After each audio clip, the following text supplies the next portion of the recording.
Oh, really? Is it a nice question? Probably not.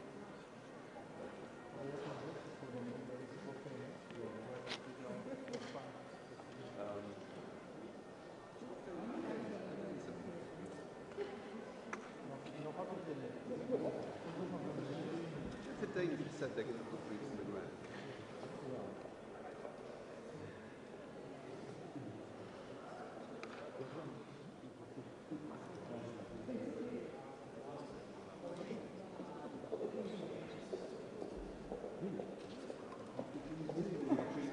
Yeah, yeah.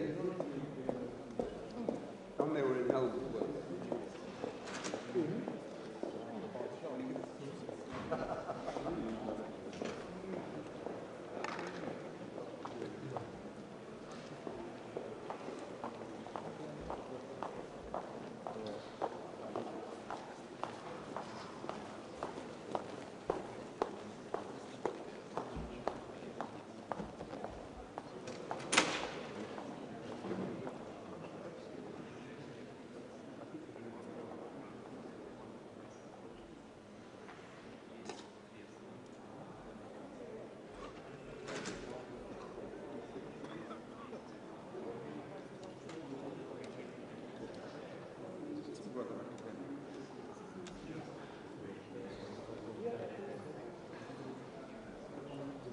Sorry, Jordan, where do you... Oh, yeah.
Hopefully it will be productive. Any concrete outcomes to expect? After the meeting.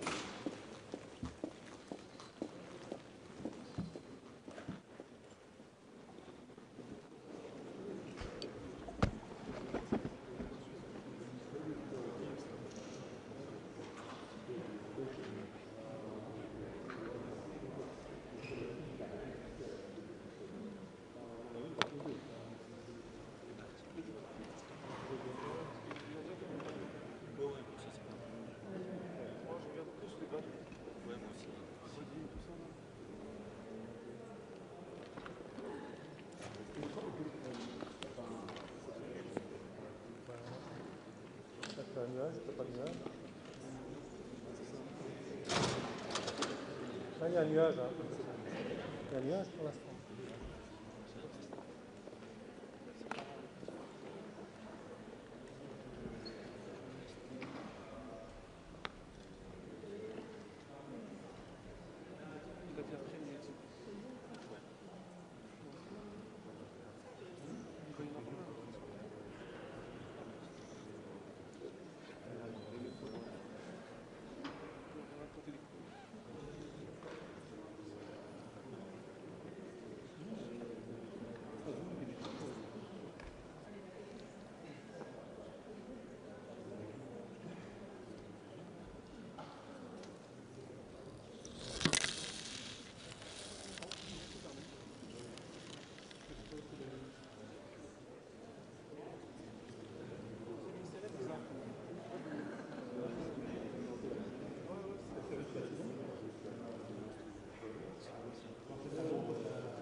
Grazie.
Good afternoon, everyone, distinguished media. This is an important meeting today on a coalition of the willing.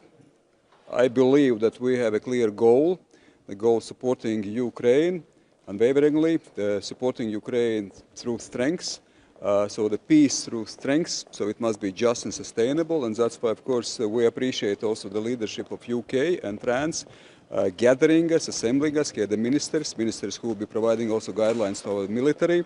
Of course, the reassurance force, which is on agenda. It is an important mechanism how we can support Ukraine as well. Of course, some details still must be carved out. Some parameters of the ceasefire or peace agreement also, of course, must be established. Latvia plays and has played an important role. We believe that we must be part of the coalition of the willing, and I would even add coalition of the able.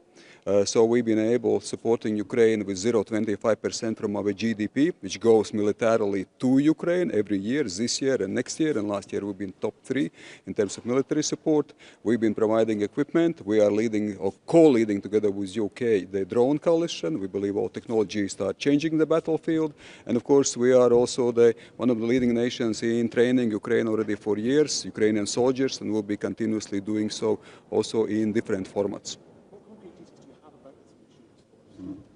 Well, the reassurance force, of course, still must be discussed in details. There are several dimensions to it, but I would not go too much public before we also make some decisions. But at the same time, as I mentioned previously, there are several processes at the same time, in a sense. Namely, is that, of course, we have to deal with Russia.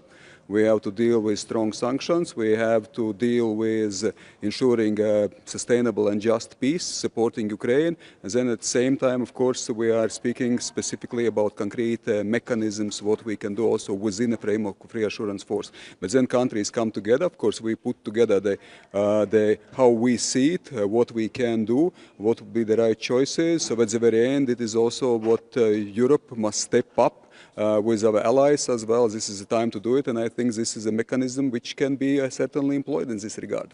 Minister, at the first meeting of the Coalition of the Willing here at NATO headquarters, does it mean that NATO is moving closer to the Coalition of the Willing? Would the Coalition of the Willing also be able to use, for example, command and control systems of NATO or intelligence structures of NATO? Well, there are different formats, and there is a format, of course, Coalition of the Willing. There is a format of Ramstein, which will take place tomorrow. So there are ways, formats, what can be employed in this regard. It is not a NATO mission in any way. So yes, it takes place in a NATO building, but at the very end, this is a coalition of 30 countries with different regional perspectives as well here.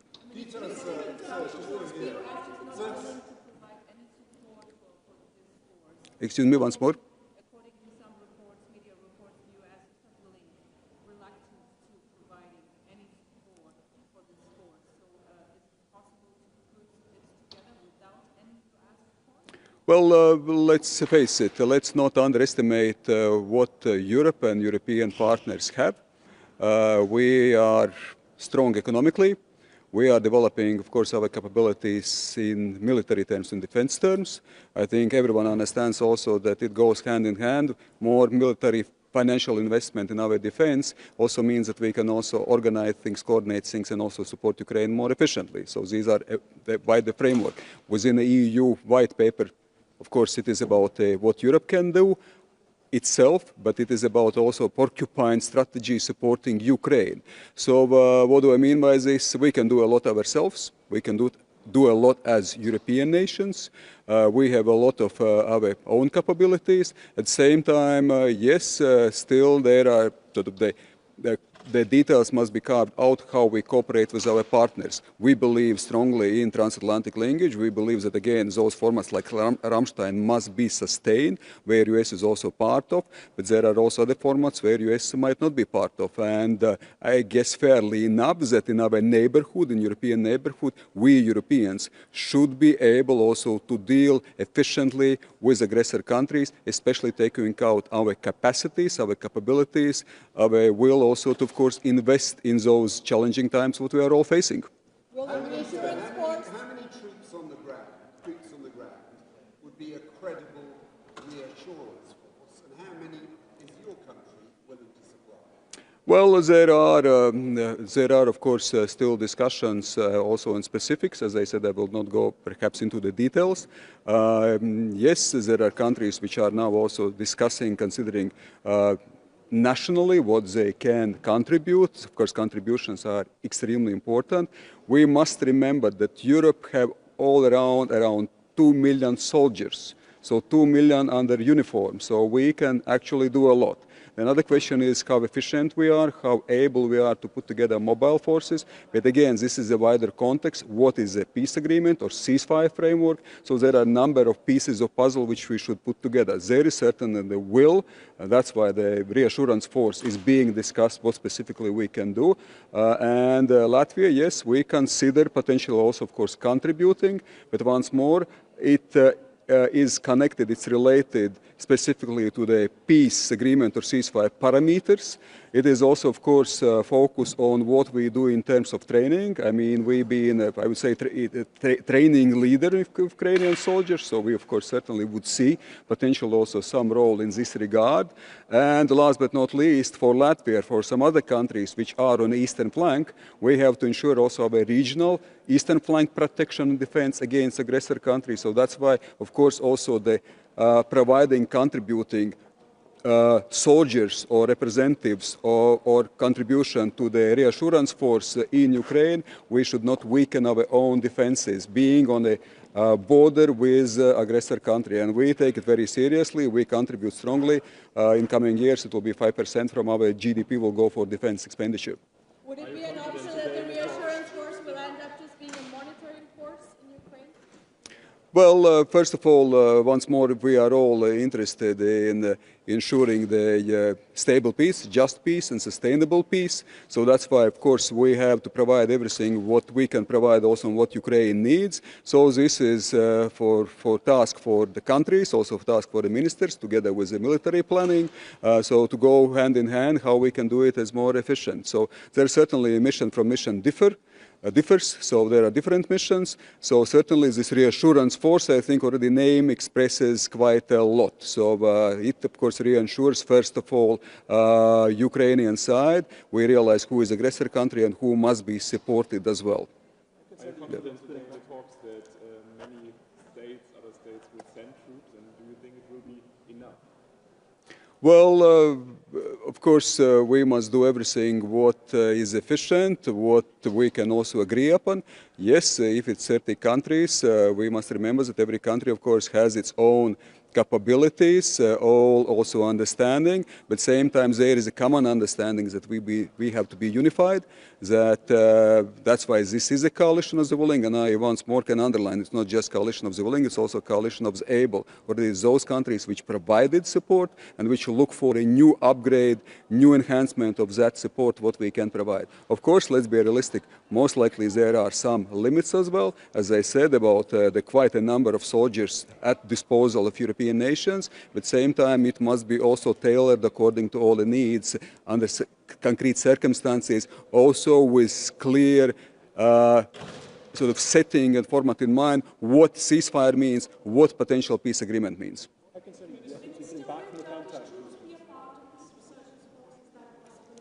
Well, that certainly, first of all, must be addressed to the Turkish authorities. So I would not speak on behalf of Turkish authority in this regard. So I can speak. I can speak on. Well, of course, it is discussable. The coalition of the willing consists of many countries, and of course, if Turkey would express also its willingness, I think it certainly should be discussed. NATO is part of NATO. Turkey is our ally. Turkey is our NATO partner. How sustainable do you think? Colleagues, last one, yes. How much longer before you actually have a concrete plan that you can put forward and say this is what this coalition is willing to contribute? Well, again, the primary goal is to ensure the just and sustainable peace. So that's why there are a number of those dimensions what we have to deal with. So the war has been lasting already for 3 years. So we realize that this is existential threat, of course, to Ukrainian nation, but to all of us. So that's why, of course, on the one hand, we must be as fast as possible. There is a sense of urgency, but at the same time, we have to put all the pieces of puzzle efficiently together. So once more, there is a strategic dimension, there is operational dimension, there is, of course, also Ukrainian side and willingness and identification of those needs, what should be also efficiently implemented together. So there are a number of those elements which should be sort of put together efficiently in a good synergy. Thank you. Will be able to announce a plan? I mean, is it a matter of days, weeks, months? Well, I think let's see. We will see it also today. So there will be discussion exactly on the timeline. So we've been discussing it already for some time. I think we already see some move forward quite considerably. So there already been different formats. This is the first meeting of the ministers of the coalition of the willing, but certainly this has been on the agenda already for some time. So now it's more about already practical implementation. So at the same time, of course, keeping also the wider strategic picture in mind. Ladies and gentlemen, I think that I will stop here. So thank you so much. And of course, good luck with, I think, very important day. Thank you so much. Thank you.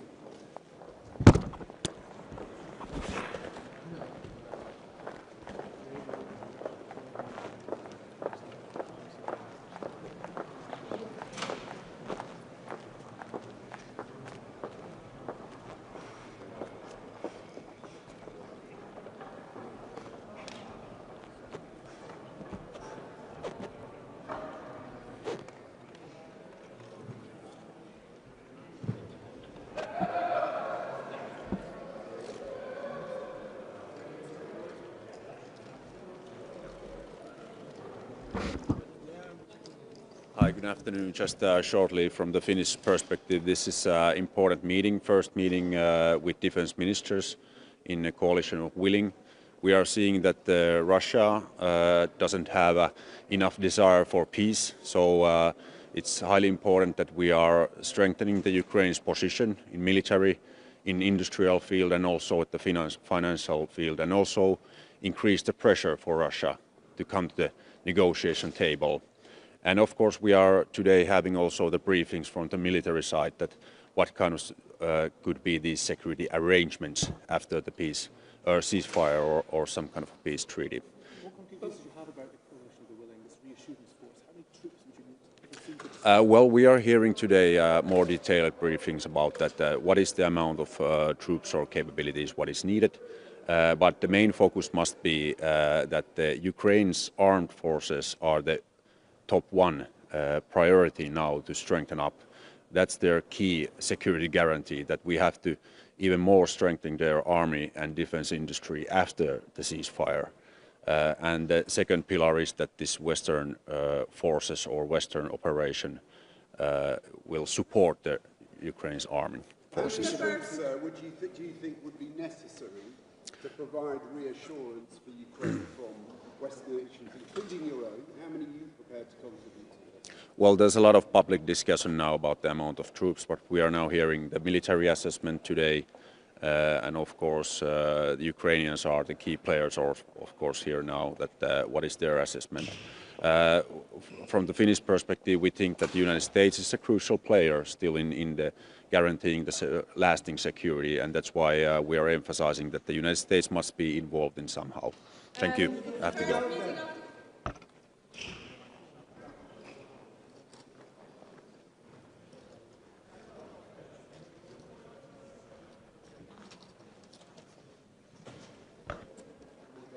Good morning, afternoon. Good afternoon, everybody. Very nice to be here back at the NATO HQ. As you know, we're having a coalition of the willing meeting this afternoon, and then we have the Ukraine Defense Contact Group meeting tomorrow. Sweden, of course, announced now its second package to Ukraine just very recently. This is our biggest package, so in the last 30 days we've been providing the Ukrainian with commitments for over 3 billion euros. Our focus is now very clear. It's on supporting the Ukrainians as much as possible. We're front-loading our support to Ukraine as well to put them in such a good position as possible in order to, if they want to negotiate. It's the first meeting of the coalition of the willing here at NATO HQ. Does it mean that NATO is moving closer to the coalition of the willing? Would it be an option that also NATO control structures or intelligence structures will actually be used for missions of the coalition of the willing? I expect that's one of the things that's going to be deliberation over right now. It's a little bit at the early stages. This is the first time that the defense ministers meeting. Of course, the heads of state and governments and our CHODs has been meeting as well. But this is an important aspect also to the defense ministers meetings as well. And I hope to have more answers after the meeting. I think that's a bit early to tell as well. From the Swedish position, we said it's important with some form of US engagement. I think it's important to make an assessment how this will affect NATO's other DDA activities, defense and deterrence activities, and of course there had to be some sort of rules of engagement. But once again, it's a bit early to tell, and our focus predominantly right now is on supporting the Ukrainians as much and providing the Ukrainians with the new support packages. That's our key focus right now. Sorry, sir. Are you confident that enough states will participate in the peacekeeping forces? Well, I think there's strength into numbers, and that's good. The more that do contribute. As I say, I don't exclude the possibility that Sweden is going to participate, but there's a number of questions that we need to get clarified, and I think there's several things that has to be sorted out before we can make any kind of commitment. Sir, what do you think would be a credible reassurance force in terms of numbers? Are you talking about tens of thousands? I mean, we know the Ukrainians would like hundreds of thousands, but do you think 20, 30 would be enough? And do you think there'd be enough countries contributing to that? I think there's helpful if there's a clarity of what that mission would entail and what it would do if we were peacekeeping, deterrence, or reassurance. I think that depending on the volume will based on what objectives, and I think that the rules of engagement would be another thing that would be very important to get clarified. But in principle, Sweden is willing to contribute, correct? We don't exclude the possibility that Sweden contributing. That's correct.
Some parts this morning.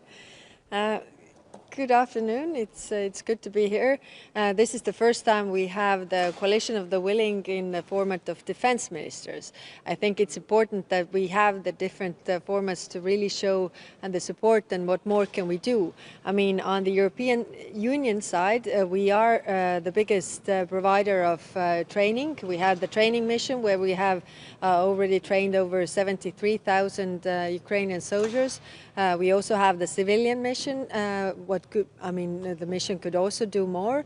And then we are also the biggest supporter of Ukrainian defense industry. Of course, as whole, Europe is the biggest provider also of military aid.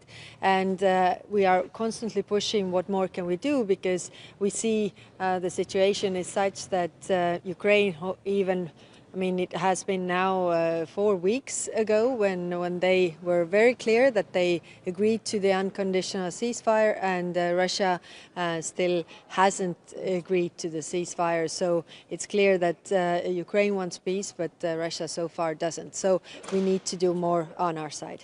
It's the first meeting here at NATO HQ of the coalition of the willing. Does it mean that the NATO structures will also move closer to the coalition of the willing, and that the reassurance force could potentially use NATO control systems, NATO intelligence systems as well? Well, NATO has been involved in the discussions that we have in the coalition of the willing, and it is a spot where we have these discussions. So I think everybody's thinking in terms of what more can we do in terms of the things that Ukraine really needs. That also is intelligence, that also is access to satellites, that also is different capabilities. Could the European Union contribute to a reassurance force or to some other elements that would be useful in terms of this planning? Could the training mission, for example, take place partly inside Ukraine? This is one of the topics that we are going to discuss today. I mean, bringing forward what more can the EU missions do? I mean, should we expand the mandate? Should we include different things? Should we also discuss where this training is conducted? So far, we have managed to keep the mandate and really update the mission with the Ukrainian needs. So they are constantly saying, this works, this doesn't work, let's change this. So we are able to do that, and of course also discuss. But when it comes to any reassurance force, then also we need to know what is it really about. Is it deterrence? Is it the monitoring? Is it the peacekeeping? Also, what is our goal? And that is very much related to whether we have peace or not. And so far, we don't have peace. What to keep? A number of defense ministers have said that the US needs to support any long-term security, given that we're not even going to see the US Defense Secretary turn up to the Ukraine contact group tomorrow, which they once chaired. Are you optimistic that the US will provide some kind of backstop if there was a ceasefire, or have you essentially written them off? Well, we are constantly working with this. It is also in the interest of United States that there is stability and peace in Europe, because it is what is happening in Ukraine and how this war ends also has an impact on other security theaters like Asia Pacific, for example. So it's also in the interest of the United States. The French proposal of the reassurance force mentions a number of troops between 10,000 and 25,000 soldiers. How many countries would need to provide to actually achieve that number? Well, of course, it's up to the member states to provide concrete numbers, and we have the discussions, and you know these discussions as well. Some member states are willing to participate, some are not, and these discussions are still ongoing. But I'm coming back to the point where, the question is, first, if there is peace, then what kind of troops or what kind of reassurance we really need. So potentially it could also be just a monitoring mission. Potentially it could be. The discussion is whether it's monitoring mission, it's a deterrence mission, it's a peacekeeping mission, it's a strengthening mission or defense mission. There are different options. So and of course different countries have different sensitivities also regarding this. But will it be possible at all to put a mission like that together without the needed backstop provided by the US? We are not in that position yet. Of course, we have to map what we all can do. So this is the position where we are, and of course, like I said, trying to also keep the United States on board. Okay, thank you. Will you meet us, Minister? Quick question.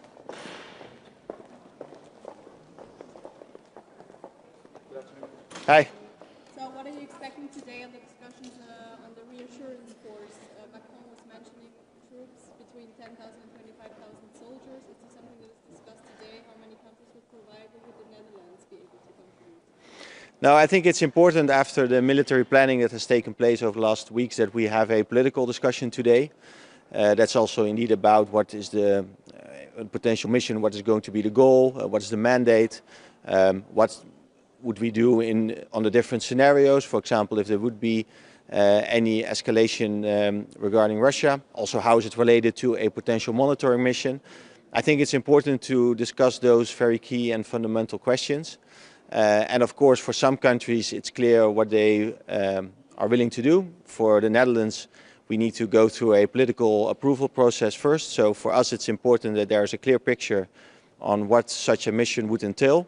And then we can also have our national decision-making process first within the government and then also with our parliament. Do you think Europe is strong enough? Sorry. Sorry, just very quickly, how successful do you think a reassurance force would be without that backstop support from the US? It really depends. So of course, to have the US on board, also when it comes to some enablement, I think it is important. And of course, it is good if the United States is very explicit about its support and backstop. But it really depends on the mission, to what extent the US involvement is needed. So we need to discuss that in more detail. Sorry, you're first. What do you think, how many troops would be needed to provide a good peacekeeping mission? It really depends on the mission. So you use the word peacekeeping mission. It's a very different definition than a assurance mission. So it really depends on the goal of the mission, and also it really depends on the goal of the mission how much resource you need. Do you see we can do it without the US backstop? Are we credible enough without them? I think it's very important to have the United States on board. But then it also needs to be clear what type of mission and what we ask from the United States, and that's what we will discuss also today. What is the signal that the coalition of the willing is meeting at NATO HQ today? Not in Paris or London. I think it is important also to show, of course, that there, regardless of what type of mission it's going to be, that there is a connection to NATO, because we need to work on security guarantees for Ukraine, and at the same time make sure that we keep our collective defense and deterrence through NATO, and that it's as strong as ever. So, of course, there's always a connection. How many more meetings do you need, sir?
Thank you last time for putting his mic on. Oh, yes, yeah. If you could kindly do the same for the guests. Don't put this on.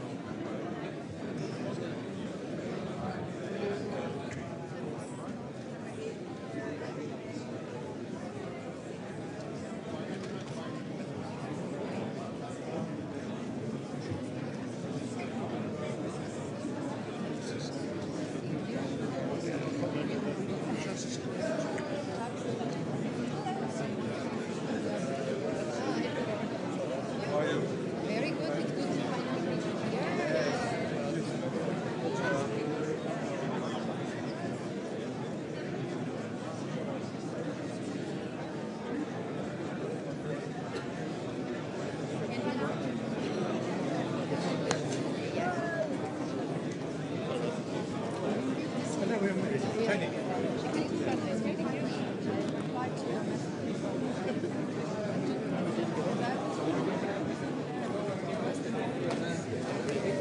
So it hasn't come.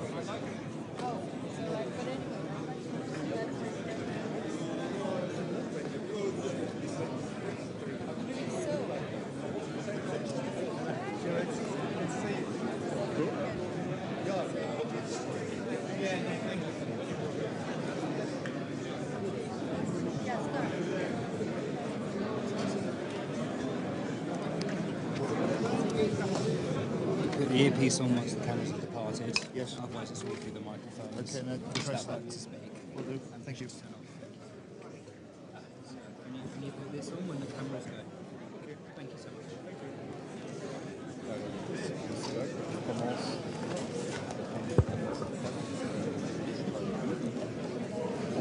Ça vous compte. J'ai couru en 3 ans et été habitué au bout d'avance.